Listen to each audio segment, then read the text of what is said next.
Hello 8th grade, I'm Mr. Rogers and you are watching the video notes for section 2-1. We're going to kind of bounce around. We got a brand new unit, brand new book you guys just got here. We are starting chemistry today, yes, dreaded chemistry. Kicking it up a notch. So today, this first page guys, you do not have to write any of these down. These are objectives. So by the end of this video lecture, these are the things that we want you to kind of know or understand. You should be able to do. So describe the parts of an atom.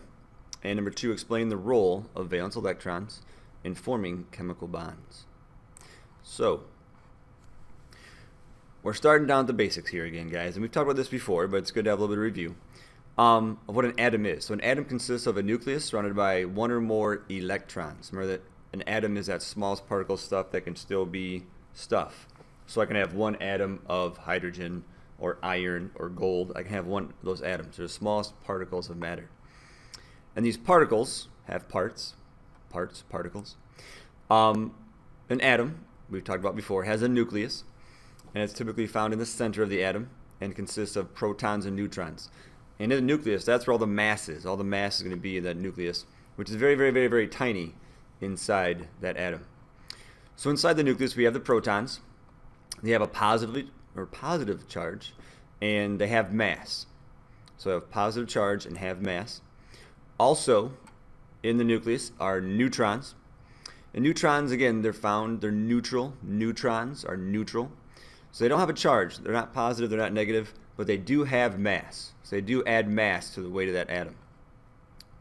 So, and finally, guys, we have electrons. And electrons are responsible for a lot. We talked about electricity last chapter, how electrons are responsible for that. And we get into chemistry, it's all really about how electrons and how they move between atoms or get shared between atoms. So electrons are found outside the nucleus, buzzing around. Electron, it has a negative charge and very little mass, so much so that it's not even really counted when you determine the mass of an atom. It's not even counted in there. So it's negatively charged and very, very tiny. So we talk about an atom, the parts of an atom. Most of the mass of an atom, like we said, comes from the nucleus, those protons and neutrons. Most of the volume, that'd be space, how much space that atom takes up, that comes where the electrons are moving around. So they're very, very active in moving around, so much so that I guess they say you can't even know where an electron is at any one given time. It's bouncing around so much. And we're going to focus on special electrons. Super special, super important, muy importante. You definitely need to know these valence electrons. So valence electrons, right here, valence electrons. These are the farthest from the nucleus and most loosely held onto, so they are often lost or shared by other atoms. So they're the outermost. So you think about those, the cloud around electrons are the outermost ones, the ones farthest from. So the number of valence electrons that an atom has determines a lot of the properties of that atom. Who it bonds with, who it doesn't bond with, all determined by those outermost electrons, those valence electrons.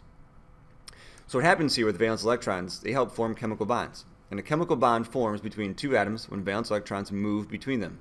Electrons may be transferred or they may be shared between atoms. But it's all about those valence electrons and what happens to those. Because a lot of times they're getting pulled on. One atom wants it, the other wants it. They're pulling on it equally or unequally, determines what type of bond is going to form. And so we'll talk more about electron dot diagrams in a separate video.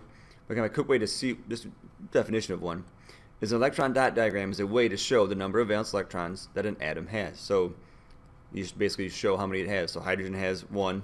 Here you have carbon has 1, 2, 3, 4.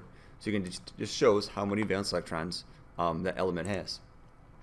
Now here, I'm not going to write this down on the screen anywhere.